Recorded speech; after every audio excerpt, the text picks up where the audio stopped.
आज Doubtnut app download करें। Doubtnut पर अपने सभी गणित, रसायन विज्ञान, भौतिक विज्ञान और जीव विज्ञान के डाउट्स का करो सफाया। बस प्रश्न की फोटो खींचो, एक ही प्रश्न को क्रॉप करो और तुरंत वीडियो सोल्यूशन पाओ। अभी डाउनलोड करें। हेलो तो इस प्रश्न में हमें दिया गया है कि ए सदिश क्रॉस बी सदिश का मान ज्ञात कीजिए, जबकि सदिश ए हमें दिया गया है आई कैप प्लस जे कैप प्लस 5 के कैप, बी सदिश हमें दिया गया है 2 आई कैप प्लस 3 जे कैप। ठीक है, तो इसमें हमें क्या करना है, ए क्रॉस बी सदिश ज्ञात करना है। अब देखिए ये जो क्रॉस है इसका मतलब क्या होता है, ये हमारा नॉर्मल गुणा वाला चिन्ह नहीं है, इसका मतलब होता है जब दो सदिशों के बीच में हमारा क्रॉस लगा हो तो उसका मतलब होता है सदिश गुणनफल। ठीक है, सदिश गुणनफल। तो क्रॉस का मतलब हमारा होता है जब हमारा दो सदिशों के बीच में क्रॉस लगा होता है तो उसका मतलब होता है सदिश गुणनफल, और जब हमारा डॉट लगा होता है तो इसका मतलब होता है अदिश गुणनफल।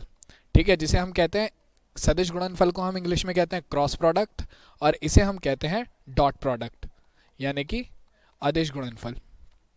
तो अब देखिए, अब हमें क्या करना है, ए क्रॉस बी फाइंड आउट निकालना है, यानी कि ए का सदिश गुणनफल निकालना है बी के साथ। सदिश ए का मान हमें दिया गया है, सदिश बी का मान हमें दिया गया है। तो अगर सदिश पी हमें दिया गया है A I cap plus B J cap plus C K cap, और सदिश क्यू हमें दे दिया गया हो एक्स आई कैप प्लस वाई जे कैप प्लस जेड के कैप।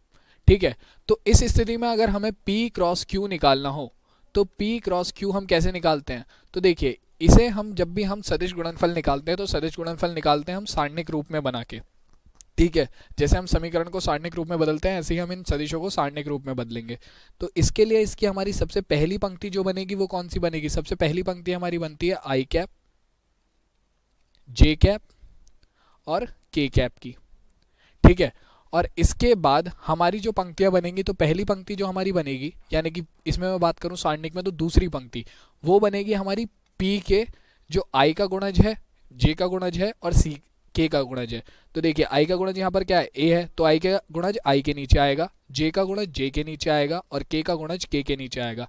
ठीक है, इसी प्रकार Q में से हमारा I का गुणज I के नीचे, J का गुणज J के नीचे और K का गुणज K के नीचे। ठीक है, तो ये हमारा एक सारणिक बन गया P क्रॉस Q का। ठीक है, तो अब हम क्या करेंगे, इस सारणिक को हल करने के लिए हम क्या करते हैं, हम प्रसार करते हैं कौन सी पंक्ति के सापेक्ष। देखिए जब भी हम सारणिक को हल करते हैं तो या तो हम पंक्ति के सापेक्ष प्रसार करेंगे या स्तंभ के सापेक्ष प्रसार करेंगे। तो लेकिन जब हम दो सदिशों को क्रॉस प्रोडक्ट निकाल रहे होते हैं तो हम क्या करते हैं कि पहली पंक्ति जो होती है आई जे और के वाली जो हमारी पंक्ति होती है, केवल इसके सापेक्ष ही हम सारणिक का प्रसार करते हैं। ठीक है, तो अब देखिए इसके अनुसार हम बना लेते हैं जो हमारा ए क्रॉस बी है उसका सारणिक। तो ए क्रॉस बी बराबर क्या होगा, तो सारणिक में सबसे पहली पंक्ति हमारी कौन सी बनेगी, सारणिक में सबसे पहली पंक्ति हमारी मैंने बताया था आई जे के।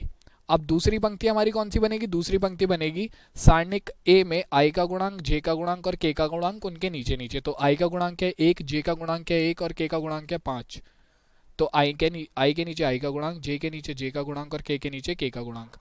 अब सदिश बी में देख लेते हैं, तो ये है हमारा 2i प्लस 3j, इसमें के का गुणांक तो है ही नहीं, तो अगर मैं इसे लिख दूं प्लस 0k तो कोई बात नहीं है हमारी, क्योंकि 0k का मान क्या हो जाएगा, 0 हो जाएगा, तो इस पर कोई फर्क पड़ेगा नहीं।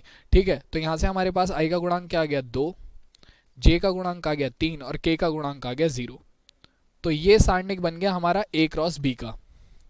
ठीक है, अब हमें क्या करना है, अब हमें केवल इस सारणिक का प्रसार करना है, वो भी पहली पंक्ति के सापेक्ष, यानी कि ये जो आई जे के वाली पंक्ति है इसके सापेक्ष हमें इस सारणिक का प्रसार करना है। तो सबसे पहले हम आई के सापेक्ष इसका प्रसार करते हैं, तो हमारे पास आएगा आई, और हम जानते हैं जब हम किसी अवयव के सापेक्ष उसका प्रसार करते हैं तो उस अवयव वाली पंक्ति और उस अवयव के स्तंभ को हम ढकते हैं, उसके अलावा जो अवयव बचते हैं उन्हें हल करते हैं। तो ये अवयव हमारे बचे, तो 0 गुणा 1 आ जाएगा हमारा 0 और 5 दिया 15 माइनस 15।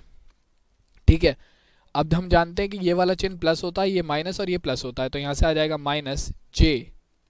अब ये पंक्ति ढकी जाएगी पूरी और ये वाला स्तंभ ढका जाएगा, तो यहाँ से आ जाएगा अब 0 गुणा 1 0।